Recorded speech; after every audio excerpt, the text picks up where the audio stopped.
So what we are going to do first, we are going to first listen in on Larry Madowo's report. We are going to, I'll give you my commentary as usual, where I think the media is lacing their opinions, not giving you the news. That's usually the point of this, by the way. So we are going to have that discussion. We see Waloops, Walapa with that. So without further ado, let's dig in here.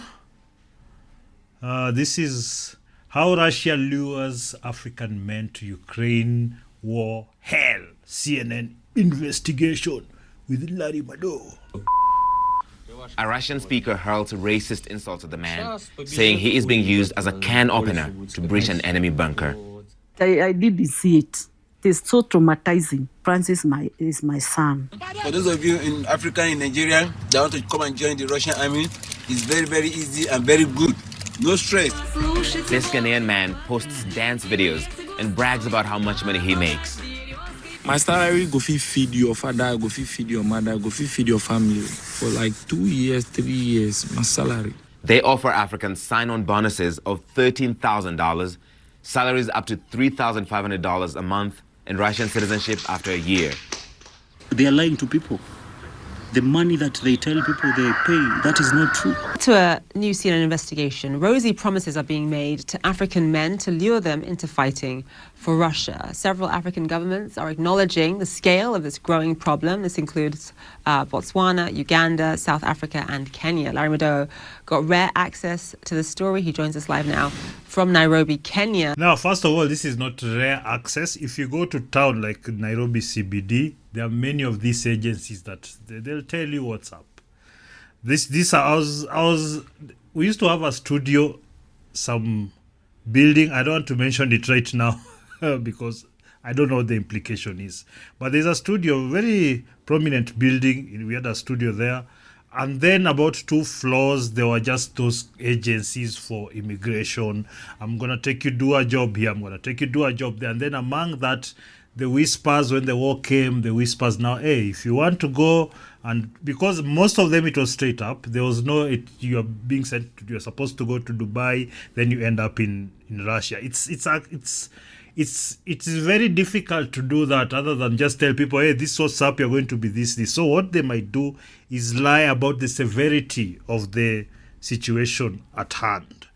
They might tell you, hey, it's not really bad, you'll just be, patrolling. So they might not tell you, maybe you're going frontline.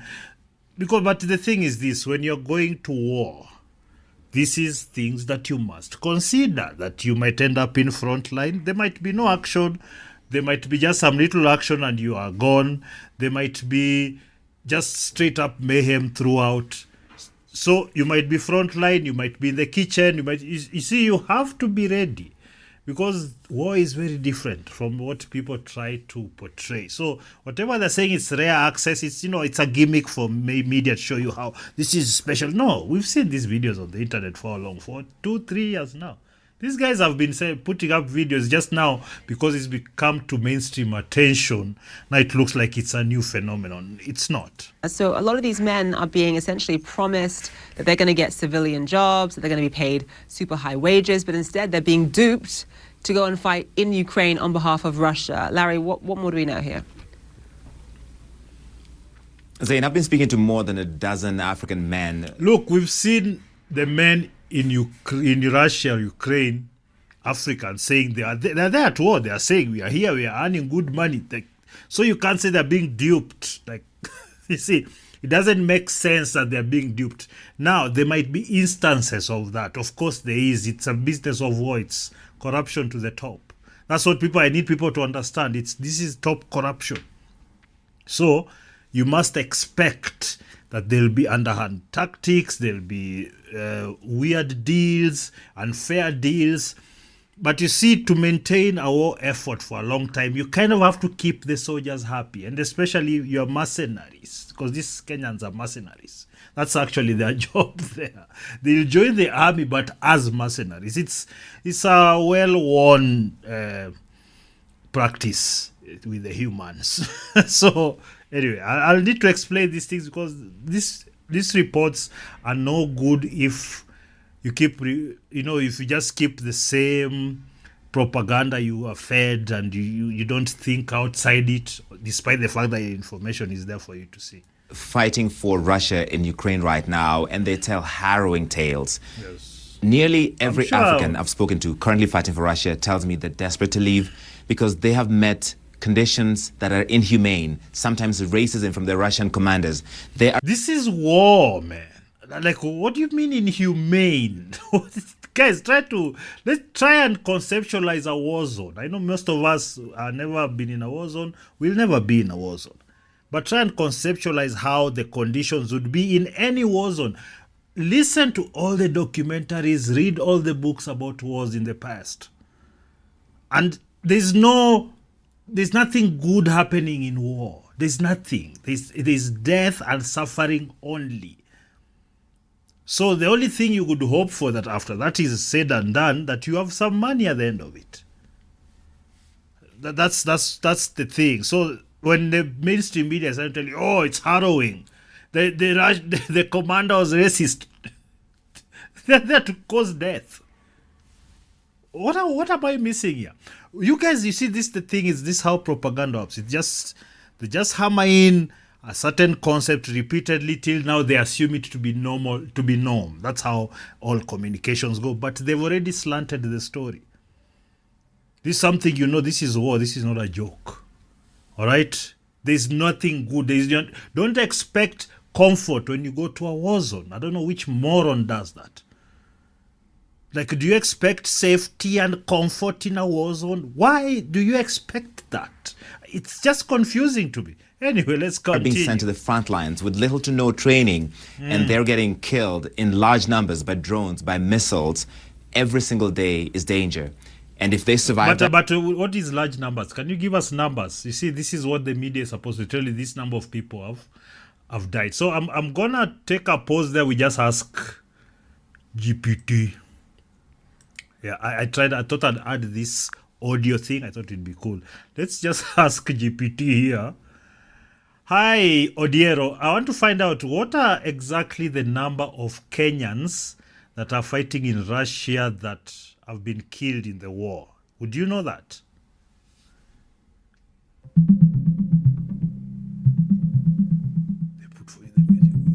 As of now, there's no definitive number of Kenyans killed while fighting for Russia in the conflict.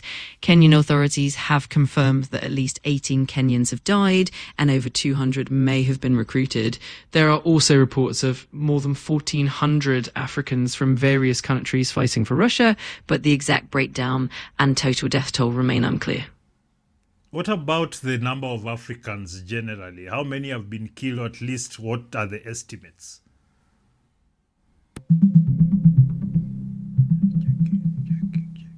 As of now, there are about 1,436 individuals from 36 African countries known to be fighting for Russia. While we have some reports that around 103 out of 249 African mercenaries have been killed, these numbers are not fully verified and are likely underreported.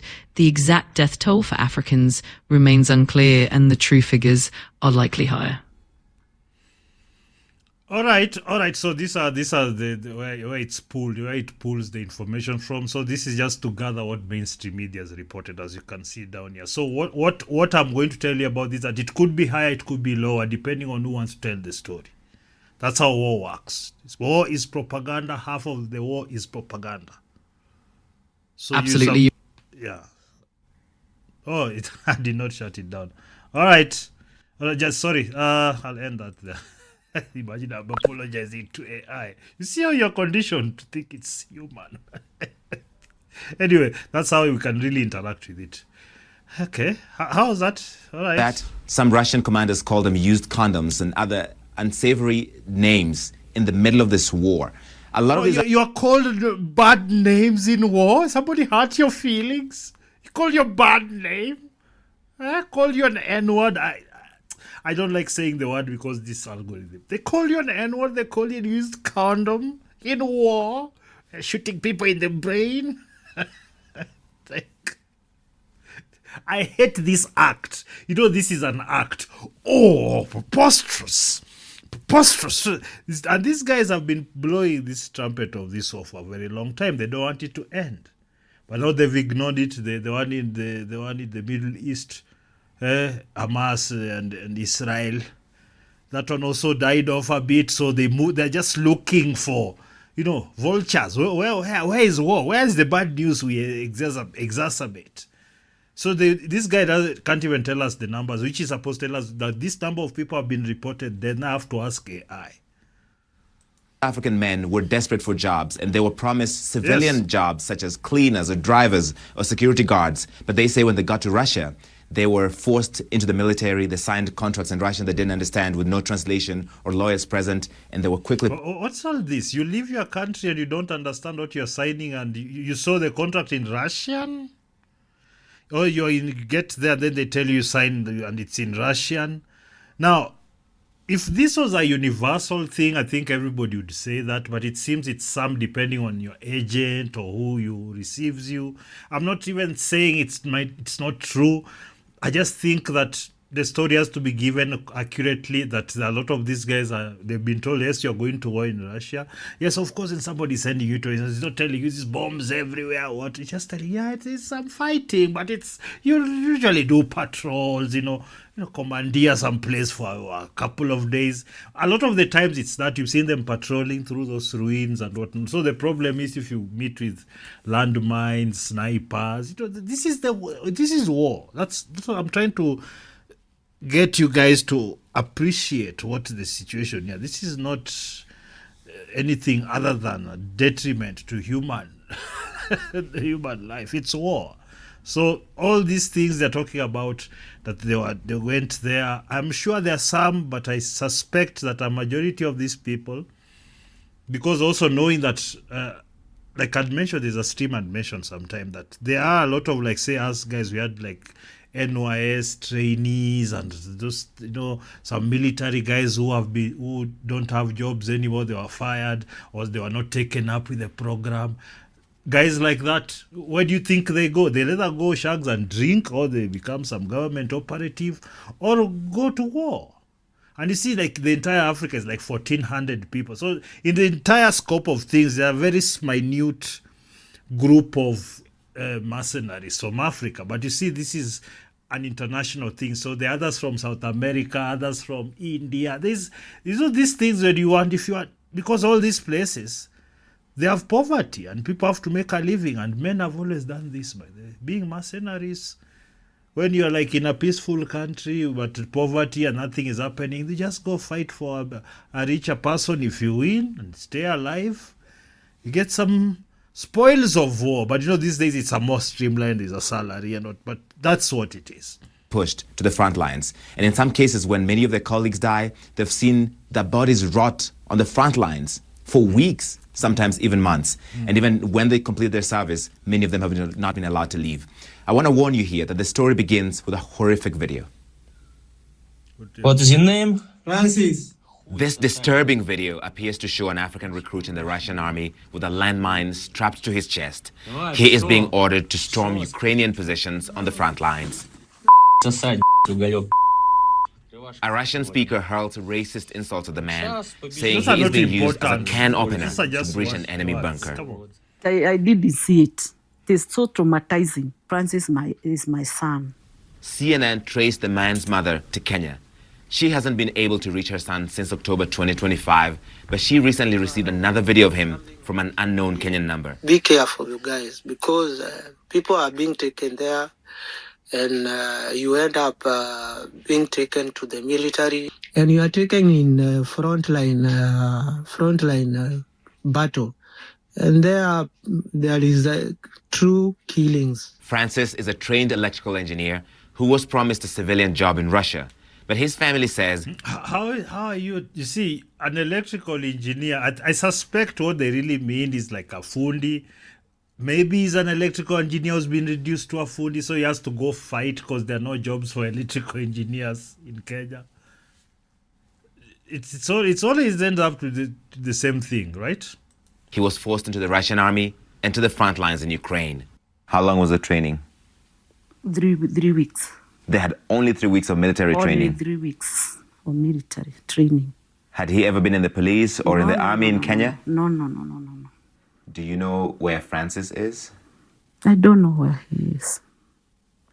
I was told he's in Ukraine, but I don't know specific whether he's there or not.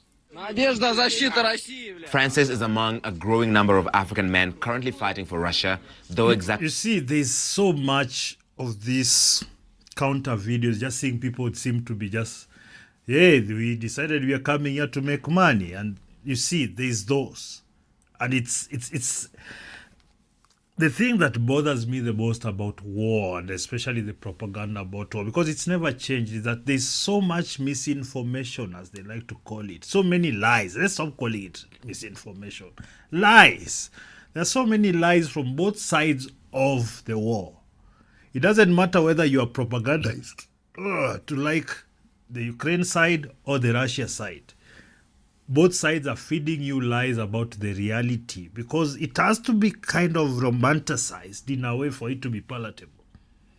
These wars have to be romanticized under some guise of patriotism and defending motherland, and it has to be romanticized like that. Because really the reality on the ground, that it's a killing zone. So I will reiterate that there is no excuse in this current world right now, where the information age can get it like that. Listening to this podcast, you'd already know.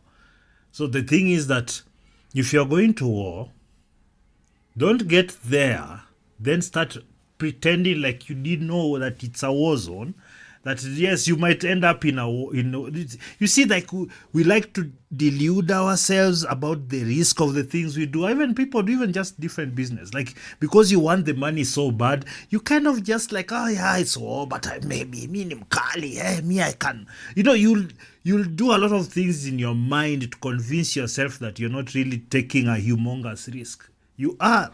Yes, desperation does that to people. You have to give your mind excuses to do things that you normally wouldn't out of desperation.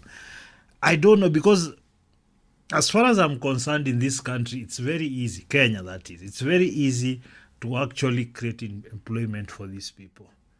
It's very easy because the technology has moved so fast. You can actually do it cost effectively, and you can do it sustainably, but these people won't do it. So right now I was seeing a report somewhere, I don't know if I'll find it, where is it one of these ministers or cabinet secretaries is proud that 500,000 Kenyans have gone out there to work.